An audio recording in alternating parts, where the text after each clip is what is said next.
कल हमने एक प्रश्न पर बात की थी। आज उसी प्रश्न के दूसरे हिस्से पर हम बात करेंगे। प्रश्न था कि कभी कभी इच्छाएं और वासनाएं बहुत परेशान करती हैं। मानसिक रूप से हम जानते हैं कि इच्छाएं और वासनाएं गलत हैं, परंतु फिर भी बार बार मन में वही बात आती है, इन इच्छाओं और वासनाओं से कैसे मुक्ति पाएं। और हमने कहा था कि सबसे पहले तो जो कुछ भी अस्तित्व में है उसे सही या गलत की कैटेगरी में बांटना बंद करो, क्योंकि अपने आप में कोई भी वस्तु, कोई भी चीज़ गलत नहीं होती, सही नहीं होती। कोई भी वस्तु गलत या सही नहीं होती, उसके साथ मेरा संबंध तय करता है कि वो सही है या गलत। मेरे पास गाड़ी हो, पैसा हो, घर हो, मोबाइल हो और अन्य वस्तुएं हो, वो अपने आप में ना अच्छी हैं ना बुरी हैं। वो अच्छी या बुरी हैं ये निर्धारित होता है कि उनके साथ मेरा संबंध कैसा है, और उनके साथ मेरा संबंध कैसा है ये इस बात से तय होता है कि मैं अपने बाकी जीवन को कैसे जी रहा हूँ, अपने जीवन में क्या काम कर रहा हूँ। अगर मैं सही काम कर रहा हूँ तो उन सारी वस्तुओं का, उन सारी चीज़ों का उस सही काम के लिए उपयोग हो जाएगा, तो वो वस्तुएं अपने आप सही हो जाएंगी। और गलत काम कर रहा हूँ तो उन सारी वस्तुओं का, उन सारे संसाधनों का उस गलत काम के लिए प्रयोग होगा, तो वो वस्तुएं अपने आप गलत हो जाएंगी। तो वस्तुओं के साथ मेरा संबंध तय करता है कि वस्तु कैसी होगी। तो हमने इच्छाओं पर बात की थी, अब हम काम वासना पर बात करेंगे। तो जैसा कि अभी हमने कहा, आप कह रहे हैं कि वासनाएं बहुत परेशान करती हैं और मानसिक रूप से हम जानते हैं कि वासनाएं गलत हैं, परंतु फिर भी बार बार मन में वही बातें आती हैं। तो काम वासना के लिए भी सबसे पहले मैं यही कहना चाहता हूँ आपसे कि जो कोई भी ये मान करके बैठा है कि काम वासना गलत होती है, सबसे पहले तो उसको गलत कहना बंद करिए, क्योंकि वास्तव में वो गलत होती नहीं है। क्यों नहीं होती है वो भी हम समझेंगे, क्यों वो हमें परेशान करती है वो भी हम समझेंगे। पर सबसे पहले जानिए कि हमने कहा कि अपने आप में कुछ भी गलत नहीं है। काम वासना ठीक वैसे ही है जैसे आप खाना खाते हैं, पानी पीते हैं, सोते हैं, सांस लेते हैं। ये एक शरीर है और शरीर के अलग अलग अंग हैं, हर अंग की अपनी अपनी उपयोगिता है। ठीक, तो अस्तित्व ने, प्रकृति ने अगर शरीर में कुछ ऐसे अंग बनाए हैं तो वो किसी काम के होंगे, उनका कोई अर्थ होगा, कोई उपयोग होगा। अगर वो गलत ही होते तो अस्तित्व उन्हें क्यों बनाता। काम वासना अगर गलत ही होती तो अस्तित्व में वो होती ही क्यों। क्या आप कल्पना कर सकते हैं संसार की काम वासना के बिना। और काम वासना सिर्फ इंसान तक सीमित नहीं है, पेड़ पौधों, पशु पक्षियों, हर चीज में काम वासना है। सोचो, काम वासना ना हो तो क्या संसार हो सकता है। काम वासना पर ही तो टिका हुआ है पूरा संसार। ये 800 करोड़ की आबादी, इतने पेड़, इतने पशु, इतनी पक्षियां, और अगर हम उसे ही गलत कह दें तो ये तो हमारी मूर्खता हो जाएगी फिर। तो इसलिए सब कह रहा हूं कि सबसे पहले तो उसे गलत कहना बंद करिए। इसके लिए आगे समझिए, काम वासना को समझने के लिए सबसे पहले समझिए प्रकृति क्या है। जब भी आप कोई सुंदर बात सुने, ऊंची बात सुने, कोई शास्त्र पढ़ें, ग्रंथ पढ़ें, गीता, उपनिषद, और उनमें जब प्रकृति शब्द आए तो उस प्रकृति शब्द का अर्थ क्या होता है। प्रकृति का अर्थ होता है वो सब कुछ जो आप देख रहे हैं और ये आंखें। प्रकृति माने वो सब कुछ जो आप सुन पाते हैं और ये कान। प्रकृति माने वो सब जिसकी आपका मन कल्पना कर पाता है, जिसके बारे में सोच पाता है, और ये मन माने जिसको भी आप देख पाते हैं, सुन पाते हैं, जिसके बारे में आप सोच सकते हैं, जिसकी भी आप कल्पना कर सकते हैं, वो सब कुछ प्रकृति के अंतर्गत आता है। माने जो कुछ भी दिख रहा है वो प्रकृति है। पेड़ पौधे, पशु पक्षी, पहाड़। प्रकृति मतलब सिर्फ नदी पहाड़ नहीं होता, सब कुछ जो आप देख रहे हैं, सुन रहे हैं, समझ रहे हैं, जो भी आपके मन के अंदर आ जाता है, जिसकी भी आप बात कर पाते हैं, ये शरीर, आंख, नाक, कान, सब कुछ प्रकृति के अंतर्गत आता है। माने ये सब प्रकृति ही है। ठीक, तो ये शरीर भी क्या हुआ, प्रकृति। तो शरीर को प्रकृति जानिए। और प्रकृति क्या है, प्रकृति वो है जो अपने आप को बनाए रखना चाहती है। ये सब कुछ प्रकृति है और प्रकृति अपने आप को बनाए रखना चाहती है। तो इसके लिए क्या चाहिए कि प्रकृति बढ़ती रहे, कायम रहे। किंतु इस प्रकृति में मृत्यु नाम की भी एक चीज है, जहां सब कुछ मरणशील है। कुछ उत्पन्न होता है तो वो मिट जाता है, चूंकि द्वैत है। तो अगर ये शरीर भी प्रकृति ही है तो ये क्या करेगा? ये प्रकृति अपने आप को बनाए रखना चाहती है ना, तो शरीर प्रकृति है, तो शरीर चाहेगा कि इस शरीर के मिटने के बाद भी ये शरीर बना रहे। तो इसके लिए क्या करता है? ये संतान पैदा करता है, जिसे आप अपना पुत्र या पुत्री कहते हैं। वो क्या है? वो आप ही है। शारीरिक रूप से भी वो आप से ही निकल करके आया है, कहीं बाहर से आया नहीं। और मानसिक रूप से भी उसको जो संस्कार, जो शिक्षा आप देते हैं, वो आपने वही शिक्षा और संस्कार दिए ना, जो आपके पास थे। मैंने आपके भेजे में जो भरा हुआ था वही आपने उसके भेजे में भर दिया। और शरीर भी वो जो है वो आपसे ही निकला है। तो उसमें शारीरिक और मानसिक कुछ भी आपसे अलग कहाँ है? और जब कुछ भी आपसे अलग नहीं है तो इसका अर्थ क्या हुआ? वो आप ही है, आपका ही एक नया रूप है। ये शरीर प्रकृति था और इस प्रकृति से ही इसी का नया रूप पैदा हुआ है। तो सब कुछ प्रकृति है और प्रकृति अपने आप को बनाए रखना चाहती है। इसके लिए उसको चाहिए कि उसके बाद भी वो बनी रहे, वो खत्म ना हो। तो शरीर अपने आप को बनाए रखना चाहता है, इसलिए उसको संतान चाहिए और संतान के लिए काम वासना आवश्यक है। तो ये प्रकृति का खेल है। अब बताओ, अगर काम वासना नहीं होगी तो प्रकृति का क्या ये खेल जारी रह सकेगा? नहीं रह सकेगा ना। तो फिर ये गलत कैसे हुआ? प्रकृति के लिए तो ये सही है ना। तो काम वासना की जो क्रिया है वो गलत नहीं है। हमारे लिए समस्या कब हो जाती है? जब हम उसके बारे में सोचते रहते हैं। खाना खाना अपने आप में समस्या नहीं है ना, लेकिन अगर आप दिन भर खाना खाने के बारे में सोचते रहें तो खाना खाना भी आपके लिए समस्या बन जाएगा। पानी पीना हमारे लिए समस्या नहीं है, पानी पीते हैं और अपना फिर जो भी करना होता है काम वो हम करने लग जाते हैं। लेकिन आप पानी पी भी लें, उसके बाद भी पानी के बारे में ही सोचते रहें तो आप पानी से भी परेशान हो जाएंगे। उसी तरह से काम वासना गलत नहीं होती है। काम वासना की क्रिया में कुछ भी गलत नहीं है। क्यों? क्योंकि अगर वो गलत होती तो आप उसकी ओर जाते ही क्यों? हमने कहा था आग से हाथ जलता है तो आप आग में बार बार हाथ क्यों डालेंगे? पर चूंकि काम वासना में आपको सुख मिलता है, इसीलिए बार बार आप उसकी ओर आकर्षित होते हैं। उसकी ओर आकर्षित होना गलत भी नहीं है, उस क्रिया में भी कुछ गलत नहीं है, पर हम हर समय उसके बारे में सोचते रहते हैं, उसके कारण समस्या पैदा होती है। तो क्रिया गलत नहीं है, क्रिया के बारे में सोचते रहना गलत है।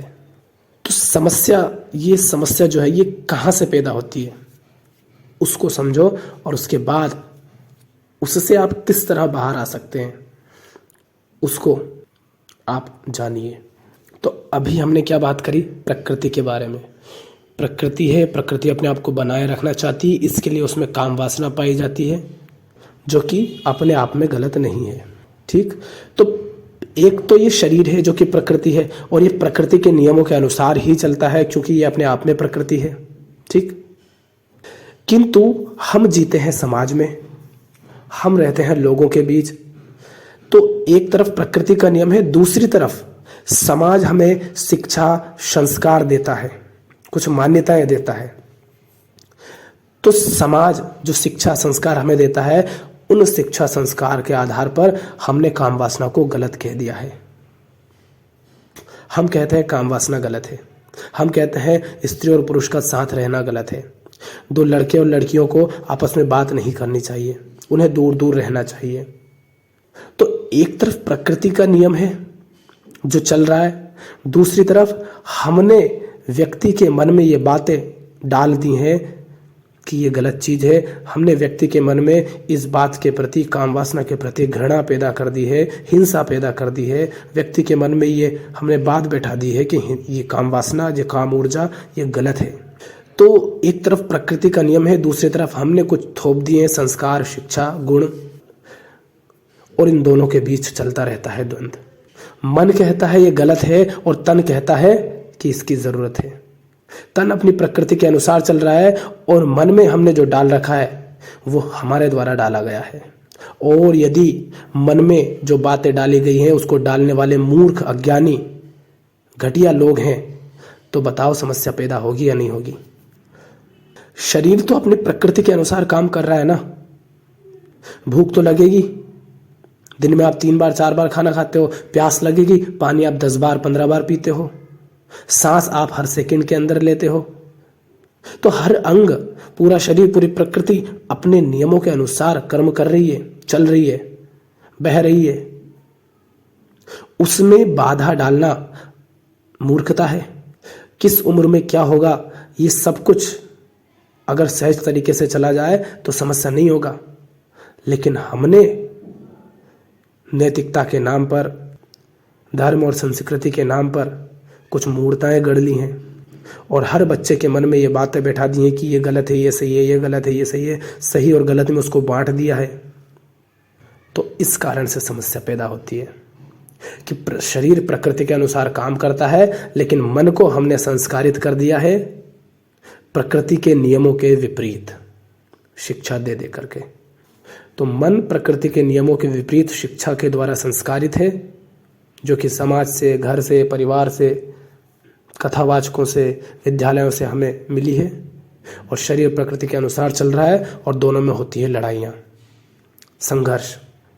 तो अब आपको समझ आ रहा है कि क्यों हम इतने परेशान रहते हैं।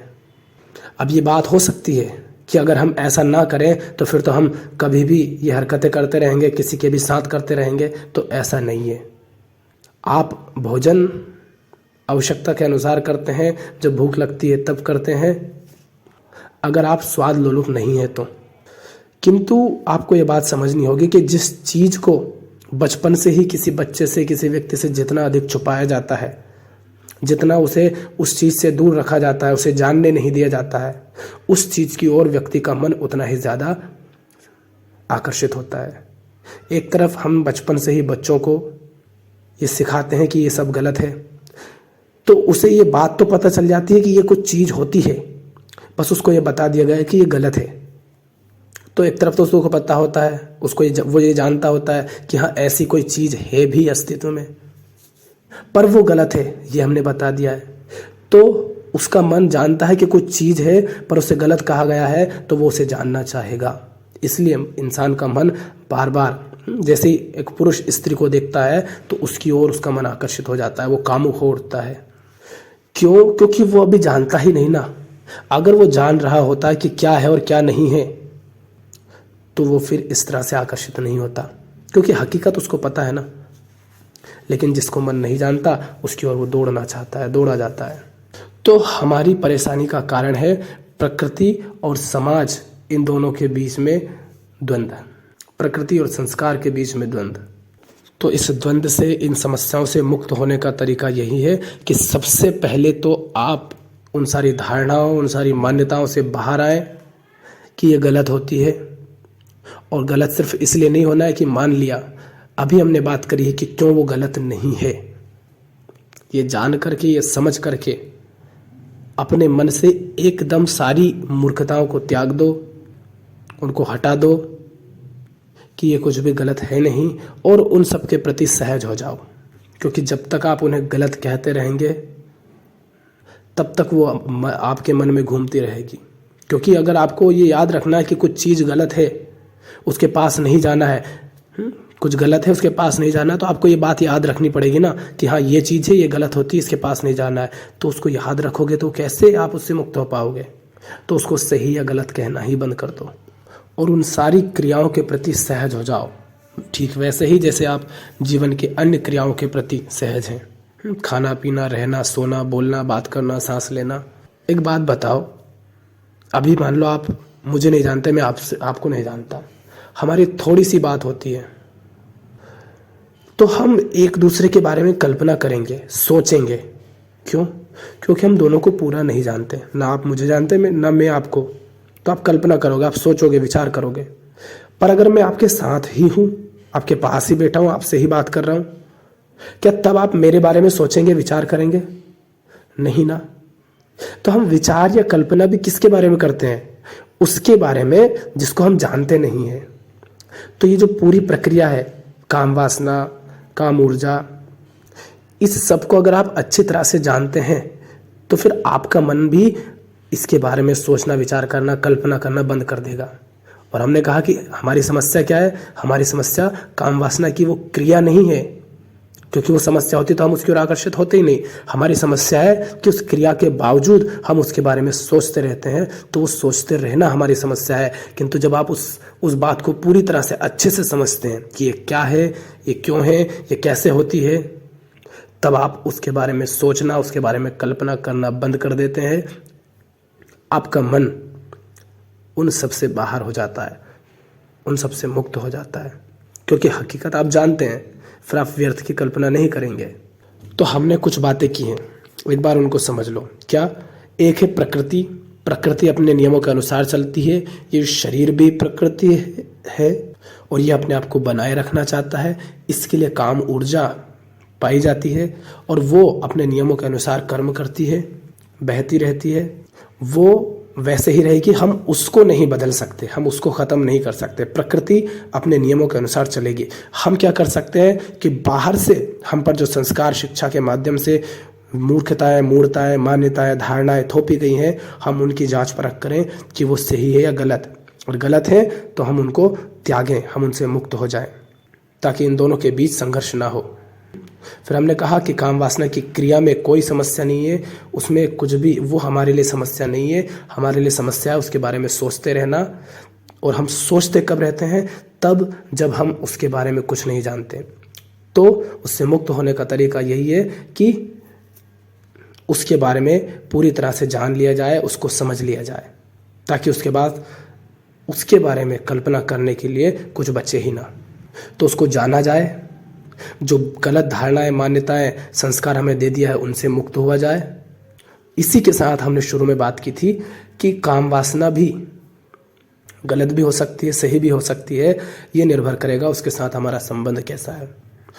तो उसके लिए आप अपने जीवन में अगर सचमुच सही काम करते हैं, एक सही जीवन जीते हैं, तो काम ऊर्जा भी सही दिशा में लग जाती है। तो जीवन में एक सही काम ला करके, सुंदर काम ला करके आप इसको रूपांतरित कर सकते हैं, अपनी सारी ऊर्जा सही दिशा में लगा सकते हैं।